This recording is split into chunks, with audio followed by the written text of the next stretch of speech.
Merci beaucoup Claire Giroux. Nous sommes en ligne avec Bastien Lachaud, député de la France Insoumise. D'abord, une réaction à cette démission du chef d'état-major des armées. Écoutez, c'est un grand gâchis. Le général de Villiers était un soldat émérite et un homme d'honneur.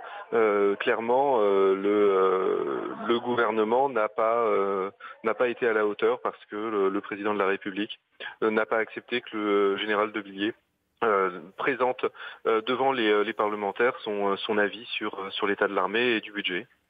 Est-ce qu'on peut parler de crise institutionnelle ?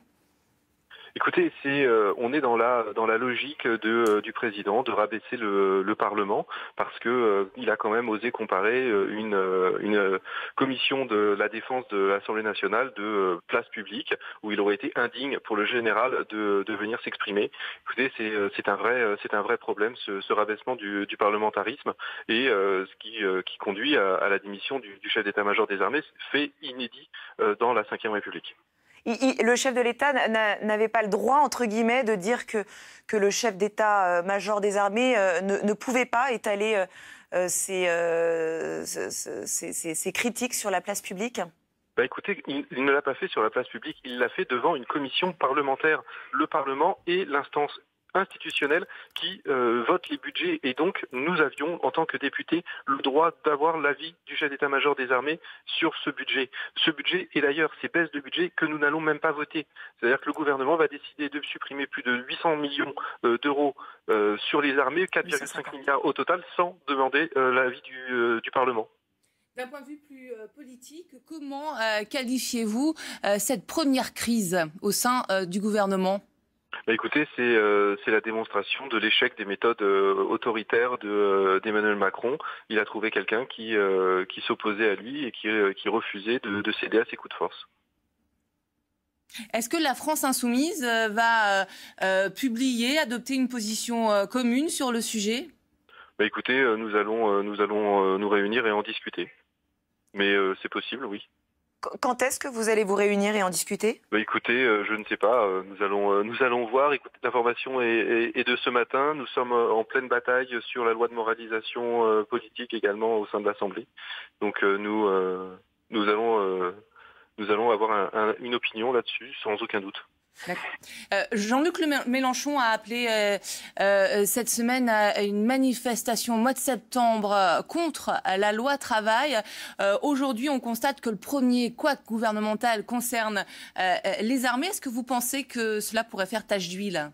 Non, écoutez, ça concerne pas que les armées, ça concerne la volonté du gouvernement d'imposer une politique d'austérité. On parle aujourd'hui des 850 millions d'euros des armées, mais il y a 4,5 milliards qui concernent l'ensemble de la société. On est en train de ronger des secteurs où il n'y a plus que l'os à ronger. C'est l'ensemble de la société qui est frappée par ces mesures. C'est l'armée qui est la première à réagir, mais les autres secteurs vont bien évidemment se rendre compte qu'ils sont également des victimes de ces politiques et ces politiques d'austérité qui se continue dans la loi travail où c'est la volonté de la compétitivité des travailleurs français face aux autres travailleurs. Donc voilà, donc là on est dans une logique globale du gouvernement qui frappe tous les secteurs de la société et les gens vont s'en rendre compte. Bastien Lachaud, pourquoi il ne faut pas baisser le budget de l'armée selon vous ? Écoutez, aujourd'hui, l'armée est sur plusieurs fronts extérieurs, y compris sur un front intérieur avec l'opération Sentinelle. Ce sont d'énormes budgets. C'est eux qui assurent la sécurité de notre territoire et de la population. Et également, c'est une armée qui a aujourd'hui du matériel qui est vétuste. On envoie au feu des soldats dans du matériel vétuste.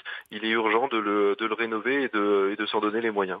Un nouveau chef d'état-major des armées doit être nommé, désigné en ce moment même au Conseil des ministres. Comment imaginez-vous que cette personne puisse prendre la suite du général de Villiers ? Quelles vont être ces difficultés selon vous ? Écoutez, ces difficultés, ça va être de faire l'impossible, c'est-à-dire de boucler de répondre aux besoins aux missions confiées par le gouvernement avec un budget de ce niveau-là. Donc voilà, il est confronté à l'impossible. Le général de Villiers n'a pas pu le faire. Peut-être arrivera-t-il à le faire, mais nous avons beaucoup de doutes. Est-ce qu'on peut imaginer un soutien de la France insoumise aux armées? Je ne comprends pas ce que ça veut dire. Bien évidemment, nous sommes solidaires des soldats et des forces armées qui défendent notre sécurité et notre territoire. Après, bien évidemment, si vous parlez de processus factieux, bien évidemment que non. Merci beaucoup Bastien Lachaud, vous êtes député de la France Insoumise, vous étiez sur France Info et réagissiez à la démission donc du chef d'état-major des armées.